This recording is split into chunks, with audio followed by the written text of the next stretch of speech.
ChatGPT n'est clairement pas le meilleur outil IA à utiliser et je vais te montrer tout de suite pourquoi. Pourquoi Perplexity, c'est le secret pour remplacer Google en 2026 ? D'abord, ça t'apporte des réponses directes à tes questions avec des sources vérifiées, que toi, tu peux aller vérifier directement, d'accord ? À chaque réponse de Perplexity, tu auras les sources au fur et à mesure et tu pourras aller directement sur les sites concernés.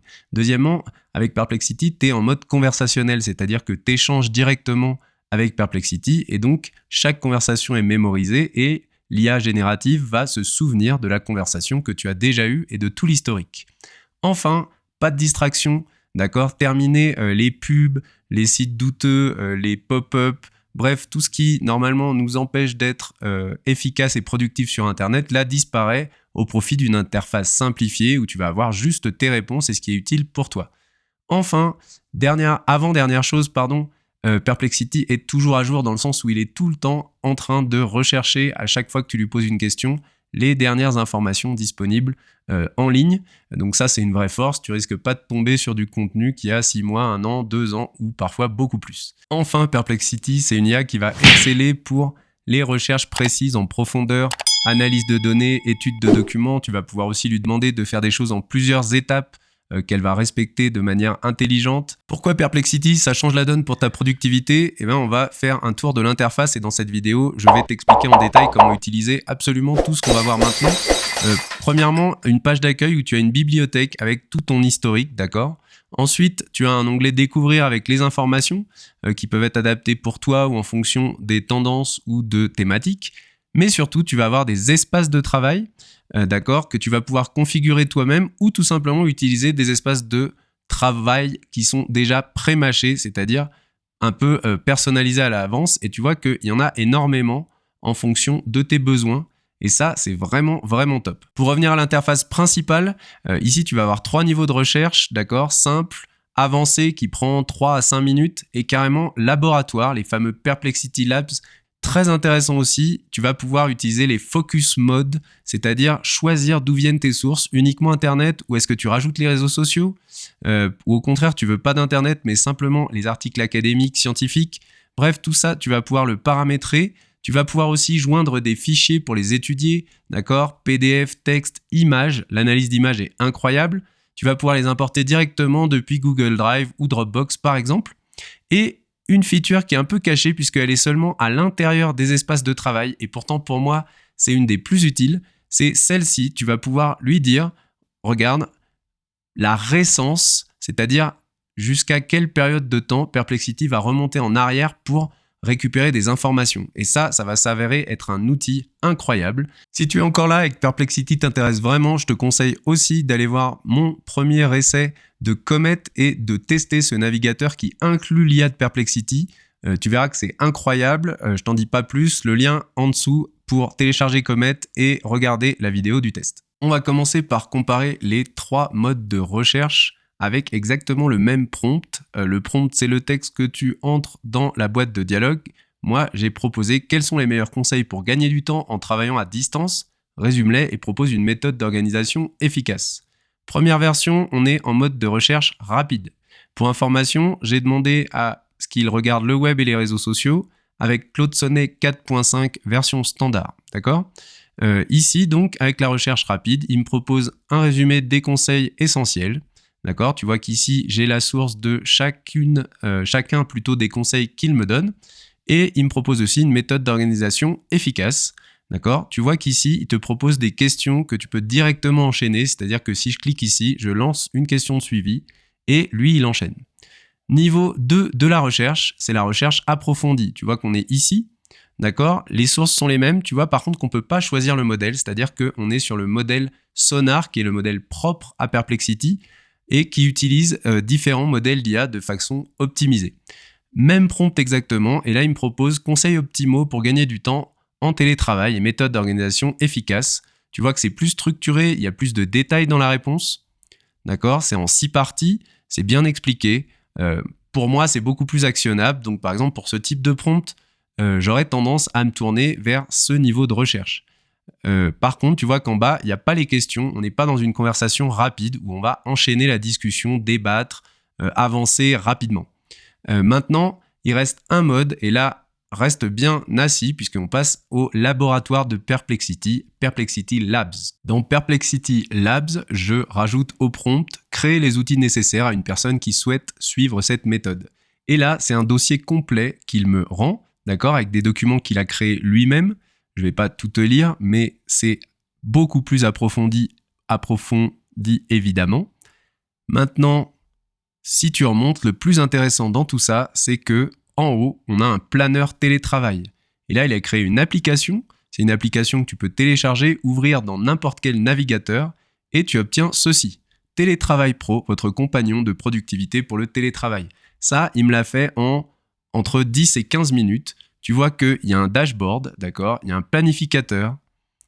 Il y a des sessions de travail qui peuvent être mises en place, des statistiques de suivi, d'accord ? Et dans les paramètres, tu peux modifier le nombre d'heures de travail que tu veux par jour, la durée de travail de tes moments de focus, etc. Il y a même un thème sombre ou non, des notifications. Bref, une application complète pour améliorer ta productivité que Perplexity a créée. Évidemment, avec un prompt plus adapté à tes besoins, tu obtiendras une application beaucoup mieux pour toi. Et maintenant, les focus modes, c'est-à-dire les modes sources. Là, j'ai commencé par uniquement le web et je lui ai demandé quels sont les principaux défis et opportunités du télétravail pour 2026 en bullet point.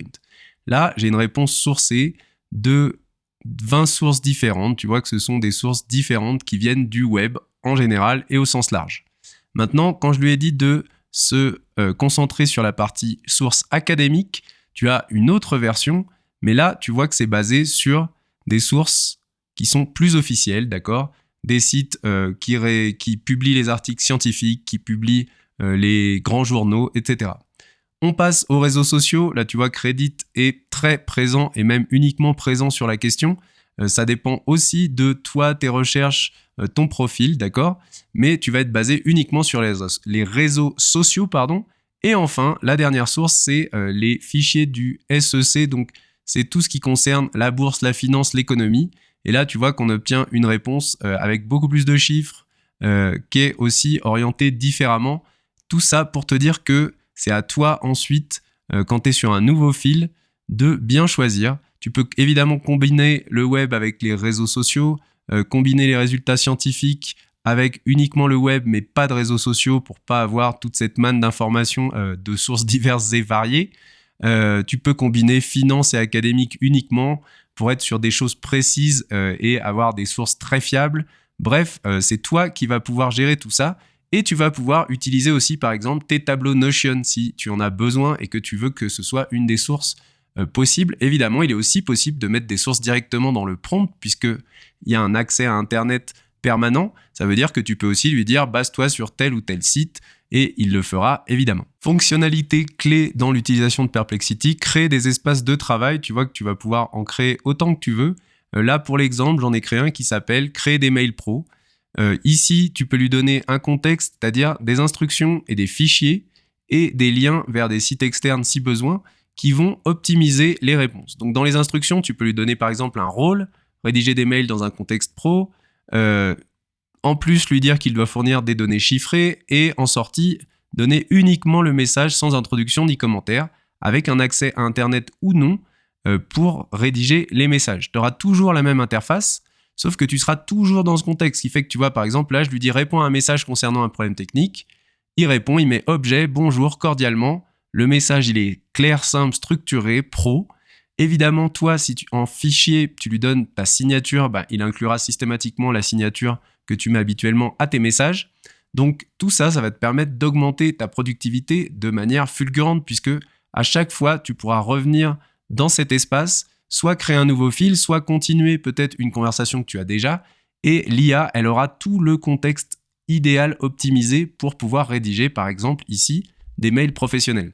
Quelle que soit l'activité, en fait, tu vas pouvoir créer comme ça un espace de travail affûté à ce que tu souhaites vraiment obtenir comme réponse. Et là, le gain de temps, il est énorme puisque tu n'auras pas à te répéter, à lui répéter comment il doit agir ou ce que tu attends dans le type de réponse. Tout ça, ça va te faire gagner des heures et des heures chaque semaine. Fonctionnalité importante si tu veux faire des choses où il y a un raisonnement étape par étape ou si tu as des questions complexes ou vraiment des recherches approfondies à faire.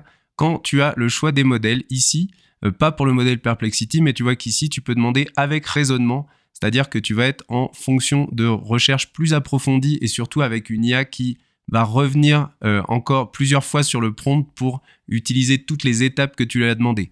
Donc dans ces cas-là, ça marche aussi avec ChatGPT 5, ça marche aussi avec Grok 4.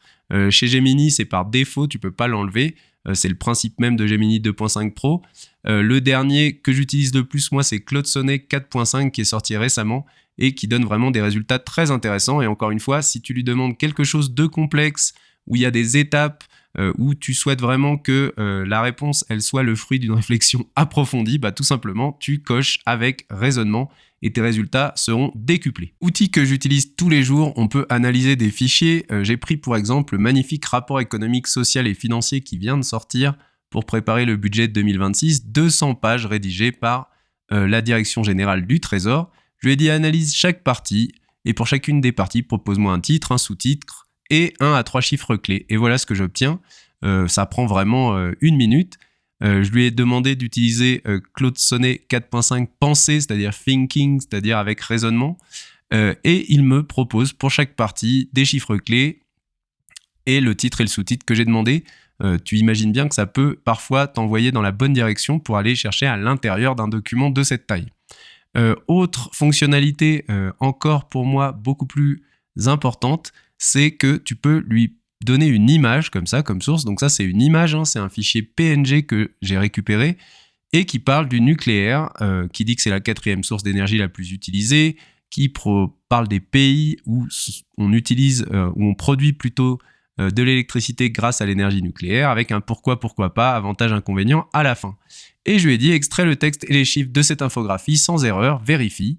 Encore une fois, j'ai utilisé Claude 4.5, d'accord, et surtout, j'ai enlevé toutes les autres sources, c'est-à-dire que la source unique, c'est ce document, et tu vois que j'ai exactement le texte à l'identique, nucléaire, ce que c'est, les 11%, les sources d'énergie dans l'ordre, les 10 premiers pays en production, pourquoi pas, avec à chaque fois, 3 avantages et 3 inconvénients. Donc ça peut faire gagner un temps fou au jour le jour. C'est peut-être quelque chose que toi, tu as déjà fait à la main. Cette époque est révolue. Question non négligeable, est-ce que l'abonnement pro vaut la peine ? Pour toutes les raisons que je t'ai données avant et les fonctionnalités, pour moi, la réponse évidemment c'est oui. Je m'en sers tous les jours pour le professionnel comme pour le personnel, l'organisation de ma famille et 1 million de choses. Maintenant, astuce avec le lien en description. Si tu es étudiant, professeur, éducateur, que tu as accès en tout cas à un mail académique, tu vas pouvoir te vérifier en tant qu'étudiant donc ou éducateur et obtenir 1 an de Perplexity Pro totalement gratuit. Atout supplémentaire pour Perplexity Pro, tu auras accès au navigateur Comet. C'est celui que j'utilise maintenant au jour le jour. Qu'est-ce que ça fait de spécial ? Je te donne un exemple en 1 seconde, mais tu peux aller sur YouTube, ouvrir l'assistant IA qui est ici, trouver une vidéo sur la Seconde Guerre mondiale d'1h30 et lui dire « Extrais les points clés ». Tu vois que là, il est en train, en live, d'aller voir toute la transcription, c'est-à-dire tout ce qui est dit pendant la vidéo, et il me propose les points clés de toute la vidéo avec un petit bilan. Tu peux évidemment lui demander des choses plus compliquées, tu peux lui demander d'utiliser plusieurs onglets en même temps. Bref, Comet, c'est de la folie. Je l'ai déjà testé et je sortirai bientôt un guide complet à son sujet, mais vraiment, n'hésite pas, utilise le lien en description et télécharge Comet, c'est incroyable. On passe au niveau supérieur et pour ça, il suffit de se mettre ici dans la barre de recherche et de taper / et tu vois apparaître le menu des raccourcis. Tu peux préparer un rendez-vous, évaluer une offre commerciale. Tu peux lui demander de t'apprendre comment l'utiliser lui-même et plus tu avances dans l'utilisation, plus il va adapter sa réponse à ton utilisation, tes espaces de travail. Et ma fonction préférée qui est programmée par défaut, c'est celle-ci qui permet de connaître toutes les news et ce qui s'est passé d'intéressant dans tes réseaux sociaux, mais dans les tiens. Là, moi, j'ai ouvert mon profil X, mon profil YouTube et mon profil Reddit. Et si je fais Trending on Social, il va se lancer et aller en particulier récupérer des informations qui m'intéressent moi, puisqu'il va se servir de mes réseaux sociaux que j'ai ouverts dans les autres onglets. Ça, c'est assez génial. Tu vois que par défaut, il est sur les dernières 24 heures et qui va aller sur tout ce qui est tous les réseaux sociaux que j'ai connectés, donc sur lesquels je me suis connecté. Ça va être donc vraiment mes sources, mais au sens très très large, c'est-à-dire que là, il est en train de faire peut-être ce qui m'aurait pris 3 heures en temps normal, passer 1 heure sur chacun de mes réseaux sociaux, pour avoir un bilan et juste une image. Et ça va permettre, de prendre du recul, d'aller se concentrer sur ce qui nous intéresse vraiment ou ce qui est vraiment utile dans nos réseaux. Tu vois que ça lui prend un certain temps. On va pas aller fouiller dans mes réseaux, donc on va s'arrêter là. Mais ça, c'est une option énorme. Maintenant, on va faire une dernière chose, c'est qu'on va aller dans le menu qui permet de créer des raccourcis. Et là, tu vois qu'en fait, tu peux créer un raccourci de ton choix, tu peux en créer un nombre illimité, tu peux lui donner des instructions comme on a vu avant, aller voir sur telle chose auquel je suis connecté, aller sur tel ou tel site web, etc. Tu peux choisir le mode, le modèle, les sources, exactement comme une recherche, sauf que quand il y a une recherche comme ça que tu vas découvrir que tu fais régulièrement, très vite tu vas voir que tu vas assigner des raccourcis à cette recherche. Fini le temps perdu, fini la configuration à chaque fois du modèle, des sources, etc. Dès que tu as une tâche répétitive, tu vas pouvoir l'automatiser ici. Et puisqu'on parle d'automatisation, tu vas voir qu'ici il y a une petite cloche et que cette cloche, tu peux ici aller dans Programmer et planifier des tâches. Qu'est-ce que ça veut dire? Ça veut dire que tu peux lui donner encore une fois toutes les instructions que tu souhaites et tu peux lui dire que cette tâche, il doit la faire même quand tu n'es pas là, une fois tous les jours, une fois par semaine, le week-end, une fois par mois. Tu mets évidemment la date de départ et l'heure exacte à laquelle cette tâche elle doit se déclencher. Et tu vois qu'ici, tu vois à quoi il a accès. D'accord? Encore une fois, tu as toutes les options habituelles, mais ça veut dire que tu peux lui dire, par exemple, tous les lundis matins, fais le tour de tel site d'information qui est important pour moi personnellement ou au niveau professionnel. Fais-moi un résumé des informations marquantes et tu auras ça qui va arriver directement par mail ou seulement dans l'appli en fonction de ton choix. Mais tu vas avoir ça de façon automatique. Pourquoi il y a mobile? Petite astuce parce que ça vient de sortir, mais sache que tu peux maintenant connecter Perplexity à, voilà, j'étais en train de le chercher, à un nouveau connecteur qui est WhatsApp. Ça veut dire que oui, Perplexity peut très bien t'envoyer des WhatsApp avec les news des principaux sites qui t'intéressent, par exemple les lundis, mercredis et vendredis à midi pendant ta pause déjeuner. Bref, on n'est qu'au début et pourtant on a déjà des fonctionnalités complètement incroyables. On continue avec les astuces de pro que personne n'utilise. Premièrement, en haut ici, tu as ressources et là tu vas avoir tout ce que l'IA a créé, utilisé, les tableaux, parfois des choses qui n'apparaissent pas dans la réponse finale et ça c'est super pratique. Tu as étape ici qui te donne tout le déroulé de ce qui s'est passé pendant la recherche. Et enfin, l'onglet sources qui te donne l'ensemble des sources utilisées accessibles directement. Ça, c'est une première chose très importante. Deuxième chose très importante, c'est que tout en bas de tes réponses, tu vas avoir la possibilité de créer un raccourci avec le prompt, de réécrire, d'exporter. Et là, tu as le choix entre différents formats dont PDF et Markdown ou Perplexity Page qui est une page web. L'export c'est très pratique, partager évidemment ça c'est les partages classiques et tu vois qu'ici dans Laboratoire il me propose de générer des cartes mémoire, de te tester toi sur le sujet, donc n'hésite pas à aller voir en détail toutes les possibilités qui te sont données en bas des réponses de Perplexity. Si tu as aimé cette vidéo, abonne-toi, partage, like et surtout dis-moi si d'autres guides de ce type t'intéressent. À bientôt.